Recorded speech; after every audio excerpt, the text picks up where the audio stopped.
What is going on, guys? This is Wolfzshot here, bringing my first ever video on this channel. And before I get into this channel or video, I just want to say a few things of what I'll be doing in this channel. So if you see my banner, obviously it clearly says gaming and tutorials. But a twist to that is actually until Christmas. So I wouldn't say it's far away because tomorrow is the 1st of September. Hopefully on Christmas I'm saving up to get a new laptop, because if I show you right here, my laptop's only a 18.8 gigabyte, and it's only a notebook.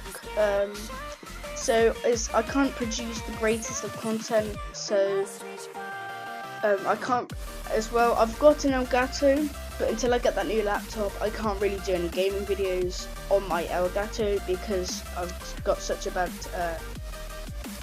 laptop. So I'll only be doing strictly tutorials until Christmas. So I just wanted to clear that out the way in case you were wondering. So yeah,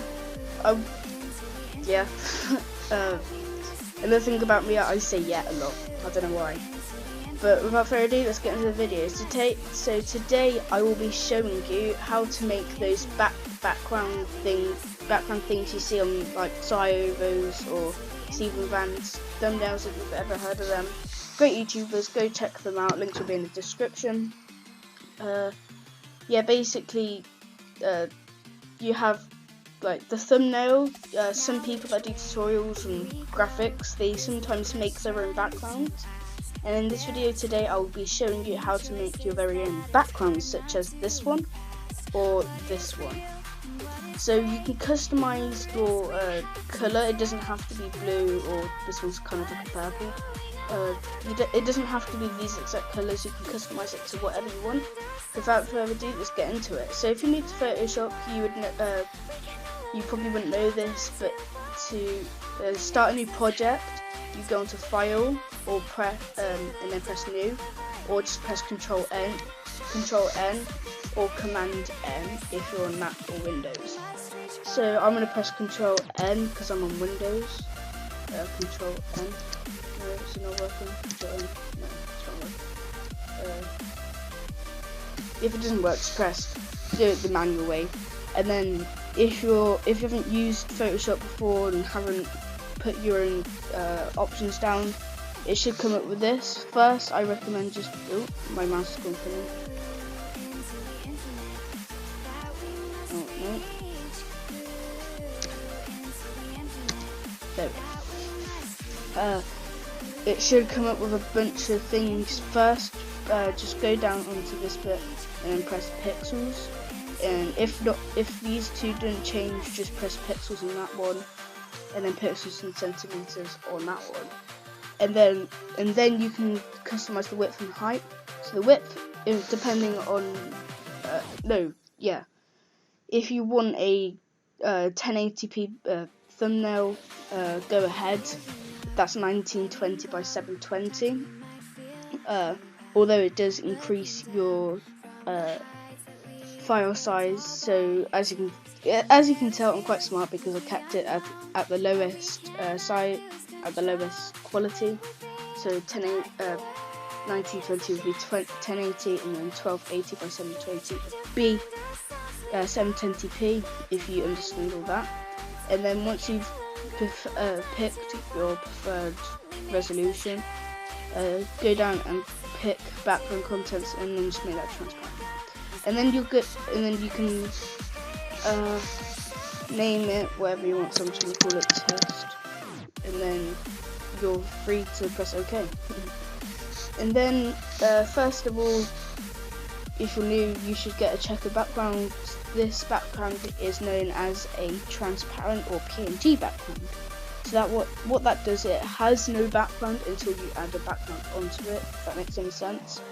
So before you get into anything,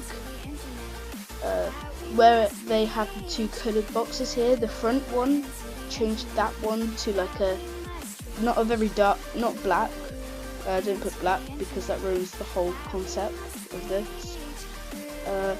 Make that like a darkish grey, about just put, yeah, so it's not too dark and it's not too light, if you understand. And then press the brush, and I just edited mine so it's massive, just to make life easier for what we're about to do. And then change it back to white to add something. So make sure you've got a soft brush and preferably 1000 px, which is like size. So until you find your bit that you like. So so you just want to press, if you have a mouse or a keypad, it doesn't really matter. Just press it once and then it should come up with a big white thing. And actually this creates light into your picture. And if you're wondering that it's too, if you're thinking it's too bright, then just turn the opacity or opacity down to like, oh wait, no, I'll keep doing that. No.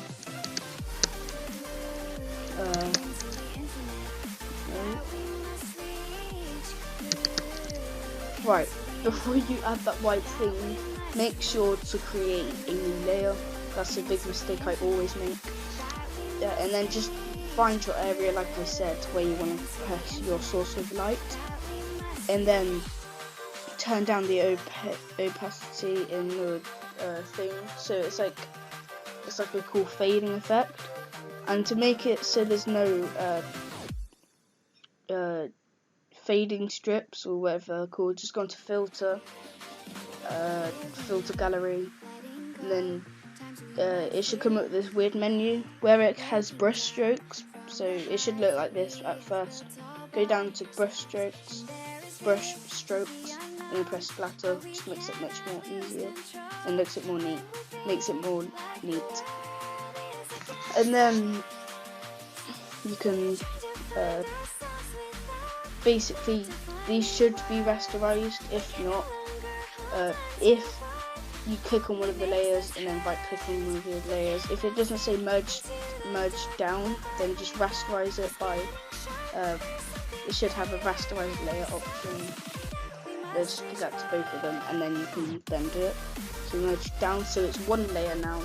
So I can move that about as they were 2 other layers. So yeah, that's your light source. And now changing your customization theme, or whatever you want to call it, where they have all these different options down at the adjustments. You just want to press, I always remember it as the left middle, so just find one that says hue saturation, which is this one right here.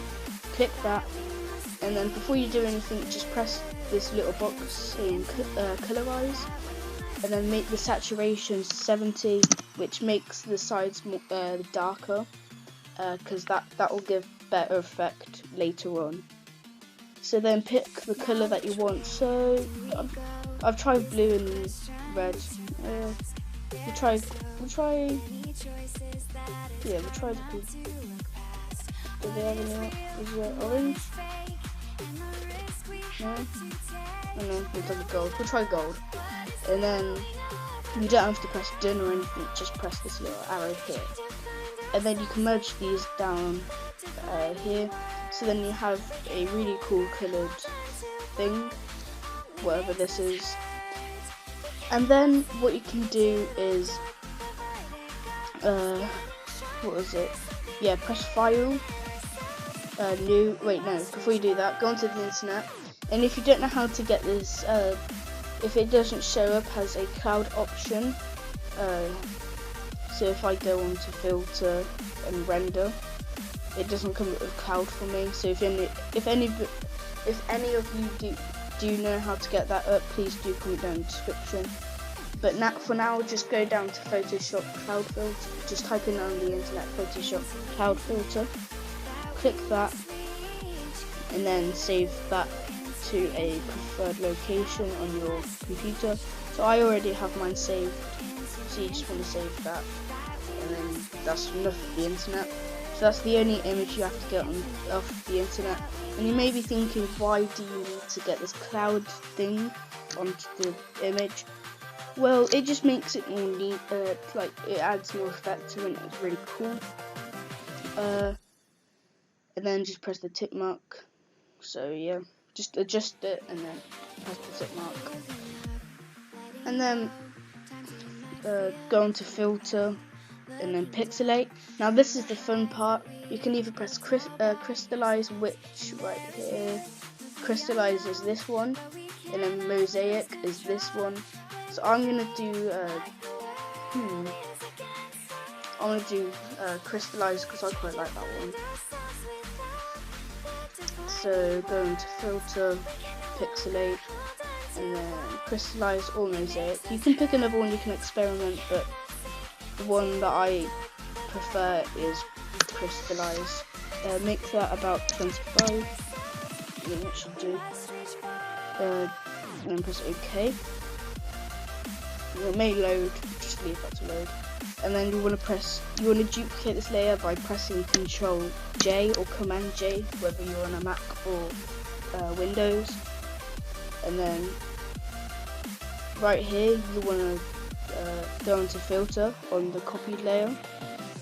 So filter, and then go into stylize, and then find edges.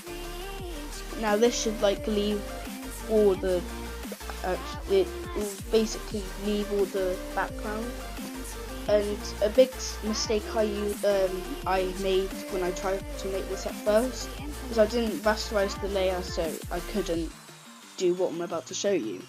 So before you do anything, just go right click onto the layer you're working on, and then press rasterize layer, and then press Ctrl I or Command I, again whether on your Mac or Windows.